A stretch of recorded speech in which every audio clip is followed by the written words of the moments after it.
Hello and welcome to daily affairs. एक बहुत ही बड़ा धमाका हुआ है और ये धमाका हमारे अर्थ में नहीं बल्कि अर्थ से 1 लाइट ईयर दूर एक स्टार की मौत से हुआ है और इसमें ब्लैक होल बनने की प्रक्रिया शुरू हो गई है।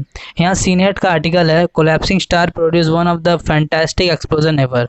और यहाँ फॉक्स न्यूज़ का आर्टिकल है, one of the brightest explosion ever recorded occur in the earth cosmic background. तो बताया जा रहा है कि बिग बैंग के बाद ये दुनिया की सबसे बड़ी धमाके में से एक है और ये बताया जाता है कि इसमें 10 सेकंड में इतनी एनर्जी निकलती है जो कि सन अपने पूरे लाइफ टाइम में नहीं निकाल पाता है। इस एक्सप्लोजन को कैप्चर किया है स्पेस में स्थित 2 टेलीस्कोप ने, फर्मी और स्विफ्ट ने, और इसने इसे ट्रांसफ़र किया है नाम्बिया में स्थित एक high energy stereotype system telescope में, जिसमें इसे पकड़ा गया है। तो आप पूछेंगे कि एक स्टार मरता कैसे है? स्टार भी मरता है। बोलते हाँ, स्टार भी मरता है क्योंकि उसमें एक न्यूक्लियर फ्यूल होता है जो कि हाइड्रोजन से बना हुआ होता है, और जब ये हाइड्रोजन दूसरे हाइड्रोजन से कंबाइन होता है और हेवियर एटम बनाता है और धीरे धीरे और हैवी बनते जाता है, और लास्ट में जब इसमें आयरन बन जाता है, तो जब इसमें आयरन बनने की शुरुआत होती है तो बताया जाता है कि इसकी मौत की गिनती शुरू हो जाती है।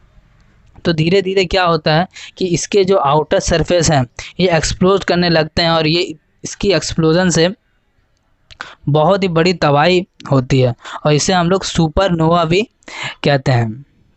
और इस स्टार में जो धमाका हुआ है उसका नाम दिया गया है GRB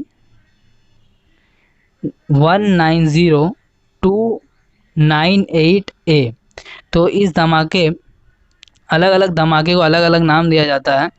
तो स्पेस में तो हमेशा धमाका होते रहती है, लेकिन ये उनमें से बहुत ही बड़ा धमाका है क्योंकि इस धमाके से एक ब्लैक होल बनना शुरू हो गया है।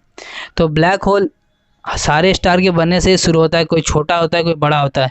अगर कोई स्टार बड़ा हुआ तो बड़ा ब्लैक होल बनेगा, अगर कोई छोटा है तो छोटा बनेगा। और हम लोग गामा रे की बात करें तो गामा रे एक बहुत ही हाई एनर्जी फ्रीक्वेंसी रे होता है जिसका वेवलेंथ बहुत ही कम होता है, 10⁻⁻12। वहीं विजिबल लेंथ का जो वेवलेंथ होता है वो बहुत ही ज़्यादा होता है, इससे वो होता है 0.5 × 10⁻6। तो ये बहुत ही खतरनाक रेडिएशन है। अगर ये अर्थ पे आ जाए तो अर्थ में हम लोग का स्किन पूरा जल के बर्बाद हो जाएगा, तो इसीलिए ये बहुत डेंजर। तो साइंटिस्ट इस पर बहुत संभल के एक्सपेरिमेंट करते हैं, और अगर इस पे अगर कोई अगर सिस्टम में ख़राबी हो गई तो ये बहुत ही बड़ा डिजास्टर बन सकता है। तो इसीलिए बहुत हाई लेवल साइंटिस्ट इसे, जो कि स्पेशलिस्ट होते हैं, वही लोग ये यूज़ करते हैं। तो यहाँ देखिए स्पेक्ट्रम है, सबसे कम वेवलेंथ होती है रेडियो वेव, फिर माइक्रो, फिर इंफ्रारेड, फिर विजिबल, फिर अल्ट्रावायलेट, फिर एक्सरे और लास्ट में गामा रे। इसके बाद भी आता है कॉस्मिक रे, उसकी भी बहुत कम वेवलेंथ होती है, गामा रे से भी कम। तो इसकी वेवलेंथ और छोटी होती है। तो अगर किसी का वेवलेंथ घटेगा तो उसका एनर्जी बढ़ेगा। Thank you. चैनल को लाइक करिए, सब्सक्राइब करिए और बेल आइकन को प्रेस कर दीजिए।